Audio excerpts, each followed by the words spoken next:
Bonjour à tous, bienvenue dans votre émission Direct Santé. Aujourd'hui, on parle de l'importance du sommeil, l'importance de bien dormir. C'est très très important, sachant que le sommeil est un état modifié de conscience du monde extérieur, accompagné d'une diminution progressive de tonus musculaire survenant à intervalles réguliers. Donc chez l'humain, le sommeil occupe près d'un tiers de la vie en moyenne. Donc comprendre l'importance du sommeil et bien dormir, nous allons en parler dans un instant avec le professeur Komako Vignon qui est chef de service de neurologie du CHU Cara. Et puis en deuxième partie de l'émission, Farid vous parlera de sa chronique du jour et puis vous posera la question aux médecins pour les questions du jour, les questions que vous nous avez envoyées sur notre numéro WhatsApp, le plus 228 93 91 08 20. Bonjour messieurs, bonjour professeur, ça va? Bonjour ici, oui ça va. Très très bien. Ça va bien. Bien dormi? Oui, bien dormi. Bien dormi. Bonjour Farid. Coucou ici. Toi on dirait pas trop Ah moi je suis toujours fatigué C'est pas toujours, évident toujours les petits yeux. Les petits yeux. Non, je suis constitutionnellement comme ça.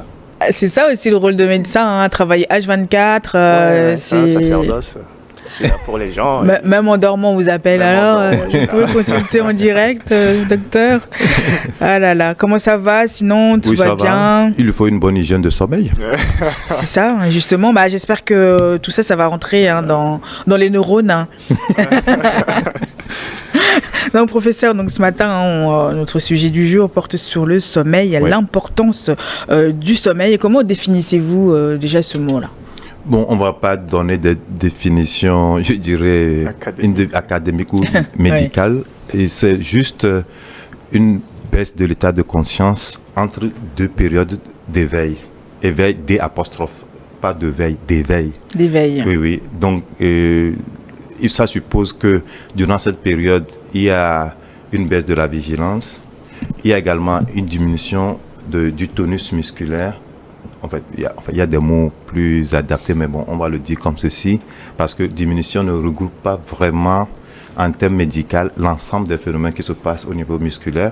Et puis, il y a une certaine sensibilité qui est gardée durant cette période. C'est-à-dire que, bien que la personne soit coupée du monde extérieur, elle garde quand même un certain contact, ce qui fait que lorsque quelqu'un vient ouvrir une porte ou un voleur rentre dans la maison, cette personne doit être capable de se réveiller parce qu'il y a une modification tout autour de lui. Mais ceci dépend aussi de la période du sommeil. Le sommeil est fait de plusieurs phases. Ça, on va y revenir, je pense. De la phase, la personne peut se réveiller rapidement ou moins rapidement. Voilà. Mais la conscience est toujours là, de toute façon. Même la conscience est là, puis la personne est réveillable. C'est ça qui diffère l'état de coma de l'état de sommeil. Le coma, ici, pendant le coma, la personne n'est pas réveillable. Par contre, pendant le coma, le sommeil, quand il y a un stimulus extérieur, la personne doit être capable de se réveiller. C'est pour cela que dans la définition, il y a une partie qui dit qu'il y a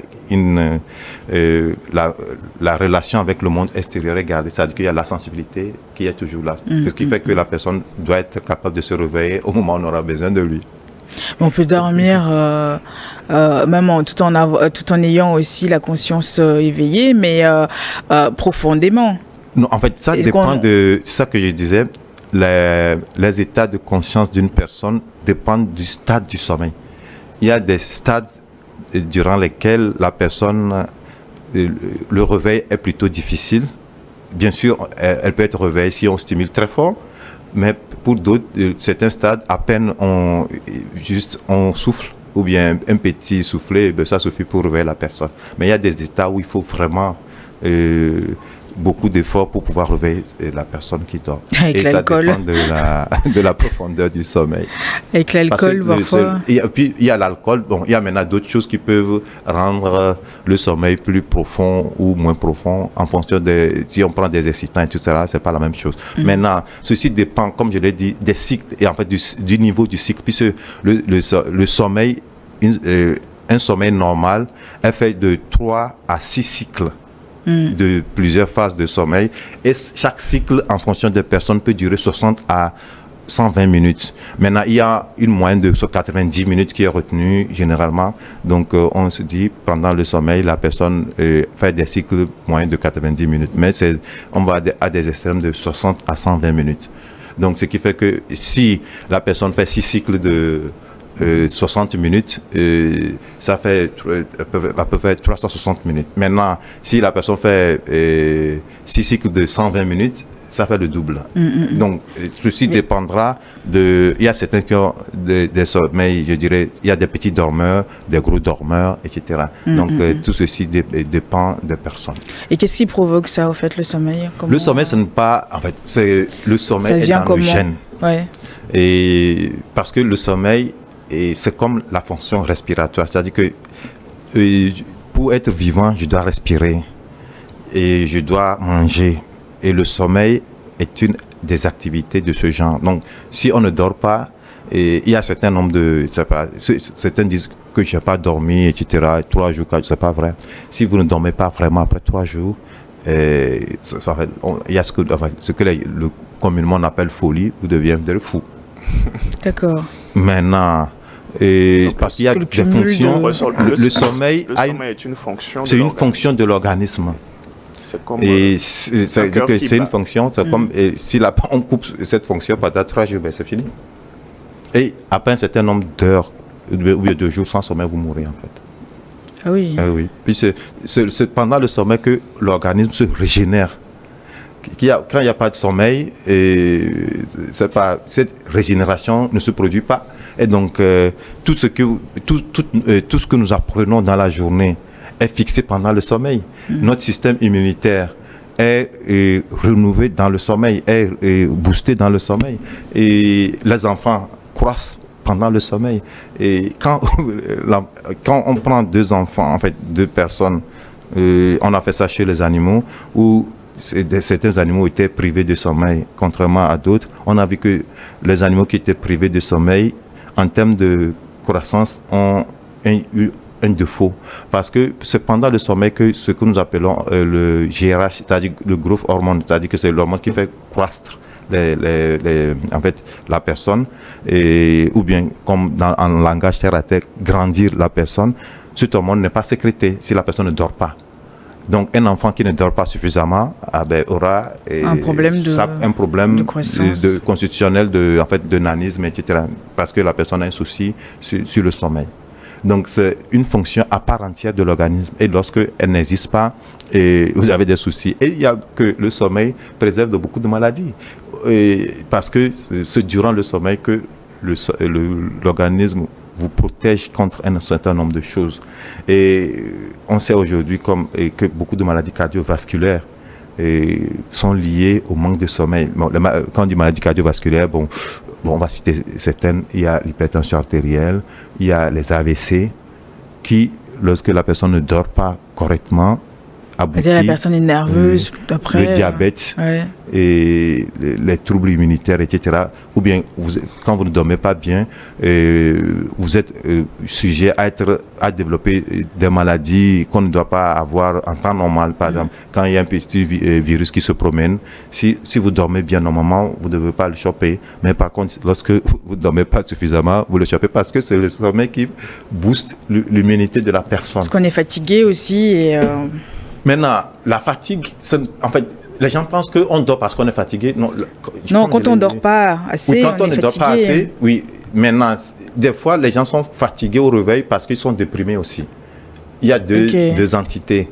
Et le sommeil permet en fait, à la personne de recharger ses batteries. Si on veut on veut parler en image, c'est-à-dire que c'est une période durant laquelle la personne recharge ses batteries pour pouvoir lui permettre d'avoir une vie, je dirais, normale le lendemain ou bien les jours à venir. Et ça dépend des moments. Actuellement, nous sommes au mois de juin et c'est les périodes d'examen. Et qu'est-ce qu'on observe? Les gens ne dorment plus. Et c'est une faute grave parce que les enfants passent beaucoup de temps à apprendre et le moment où le cerveau doit enregistrer l'effort d'apprentissage qu'ils ont eu à faire dans la journée, ils sont toujours éveillés. Et donc, ce qu'ils ont enregistré ne s'est pas imprimé sur le cerveau. Et donc, derrière, ils ont des confusions à restaurer ce qu'ils ont eu le temps à apprendre. Or, c'est dans cette période-là que les enfants doivent mieux dormir. Et dans la journée, ils doivent mettre le paquet pour pouvoir apprendre le maximum de temps dans la journée et dans la soirée. Et ils font ce qui est prévu pour la soirée. Puis nos gènes sont programmés tels que la nuit fait que nous dormions. Et que ce sommeil nous permet de réparer et de fixer ce que nous avons appris.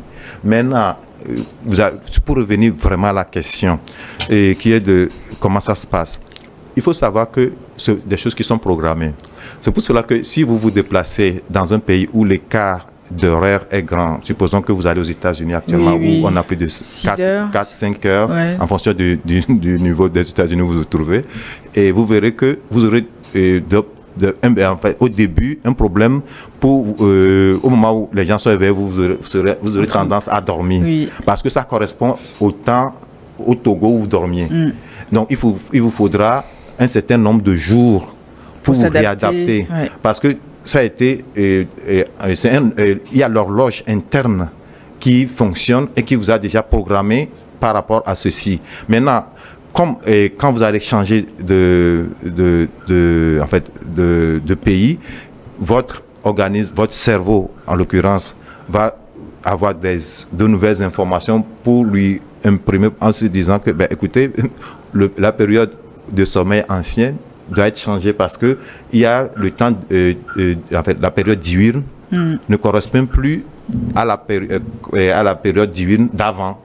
Et donc, habituellement, ça met supposons que le décalage horaire est de 5 heures, donc il faut à peu près 5 à 6 jours, pour s'adapter. Voire plus vous êtes âgé, plus vous aurez du mal à vous adapter. Donc, quand vous êtes jeune, vous vous adaptez plutôt, puisque votre cerveau est plus alerte. Donc, du coup, c'est des mécanismes de réglage interne. Et maintenant, comme je l'ai dit lors de l'émission sur le fonctionnement du cerveau, c'est des hormones. Hein. Et il y a des hormones du sommeil. Je ne vais pas donner des noms ici, puisque ce n'est pas le rôle. Il y a des hormones qui fluctuent dans la journée. Et donc, en fonction de l'évolution je peux le donner il y a la mélatonine qui permet de dormir. Donc, il y a la période nocturne durant laquelle la mélatonine s'élève et qui vous permet de vous endormir. Et ce n'est pas le fruit du fait que vous êtes fatigué, non. C'est quelque chose qui est programmé. Il y a l'horloge interne, etc. Et durant cette période de sommeil, votre organisme recharge tout ce qui a rechargé, pense tous vos plaies. C'est-à-dire que même les peaux qui sont blessées, c'est pendant le sommeil que l'organisme met en branle la cicatrisation parce que ça permet une multiplication plus accrue de cellules, etc. Et au niveau cérébral, quand vous avez des maladies graves du cerveau, c'est pendant le sommeil que le cerveau met en branle tout le système pour pouvoir essayer de corriger ce qu'il y a à corriger et en fonction de ses capacités à déplacer un certain nombre de fonctionnalités qui ont été perdues. Et c'est durant le sommeil. Et donc, ce qui fait que lorsque vous ne dormez pas, c'est un grand tort qu'on fait à l'organisme. Mais est-ce qu'après nos rêves et tout ça, ça en fait partie? Oui, le rêve fait partie intégrante du sommeil. Parce que durant le rêve, nous avons des stress, nous avons des préoccupations. Et le rêve essaie de corriger un certain nombre de nos peurs ou bien de nos appréhensions. Le rêve essaie de le corriger. On rêve toujours. Et on se remémore le rêve si on se réveille un tout petit peu pendant que le rêve passe. Sinon, si on ne se réveille pas, si notre état de conscience n'est pas à un certain niveau, on ne se remémore pas ce qu'on a eu à rêver. Donc, il y a certains rêves qui nous font peur et on parle de cauchemars. Il y a des rêves où on est heureux. Et donc, mais tout ceci dépend de votre vécu quotidien. Donc, le cerveau essaie de mettre en place des mécanismes pour protéger votre organisme contre des traumatismes que vous avez eu à vivre la veille ou bien dans lesquels vous êtes actuellement. Mais les cauchemars, c'est pas forcément lié à ce qu'on a vécu la journée. Donc, les cauchemars traduisent nos peurs, en fait. Ok. Et donc, ces peurs, et ça suppose que si vous rappelez d'avoir fait un cauchemar, ça suppose que pendant que le cerveau essaie de gérer cette partie, votre état de conscience est revenu un tout petit peu dans sa réalité, et donc vous avez gardé mémoire de ce qui s'est passé pendant le rêve là. Sinon, tout le monde rêve toutes les nuits. Maintenant, il y a une période, c'est vrai qu'on n'a pas encore parlé des cycles du sommeil, mais il y a une période du cycle où le rêve est très important.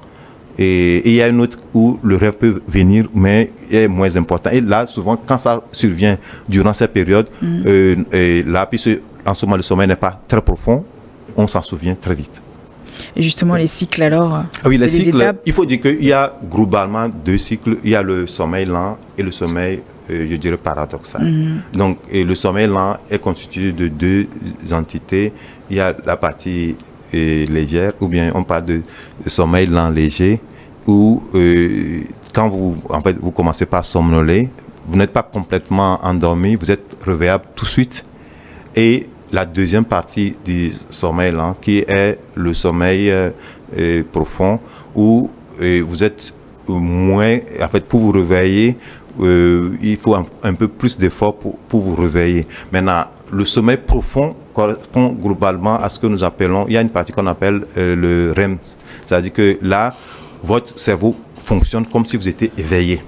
C'est la même activité, mais seulement que durant cette période, la résolution musculaire est complète, c'est-à-dire que les muscles sont complètement relâchés. C'est la différence qu'on observe. C'est vrai qu'on peut avoir certains mouvements au niveau des extrémités, mais au niveau de votre œil et les mouvements des yeux, c'est en fait le REM, en anglais c'est le mouvement oculaire, qui sont exactement ce qu'on observe pendant un cerveau qui est éveillé dans la journée. Mais ici, la différence c'est que votre muscle est complètement relâché. Et ça, c'est le sommeil profond. Oui, ça, c'est le sommeil profond. C'est en ce moment que le sommeil paradoxal. Et puis, le sommeil profond, c'est la deuxième partie du sommeil. En fait, il y a 2 parties au niveau du sommeil lent. Donc, maintenant, dans le sommeil paradoxal, durant cette période, la personne est extrêmement difficile à réveiller. C'est parce que c'est durant cette période que le cerveau corrige tout ce qui a corrigé les hormones, et le cerveau largue beaucoup d'hormones dans la circulation pour aller corriger les petites choses ou bien certaines choses qui sont plutôt profondes à des endroits donnés de votre organisme en fonction de, ça peut être sur la peau, ça peut être à l'intérieur de l'organisme, ça peut être dans votre psychisme. Et en fonction de l'endroit où il faut corriger les choses,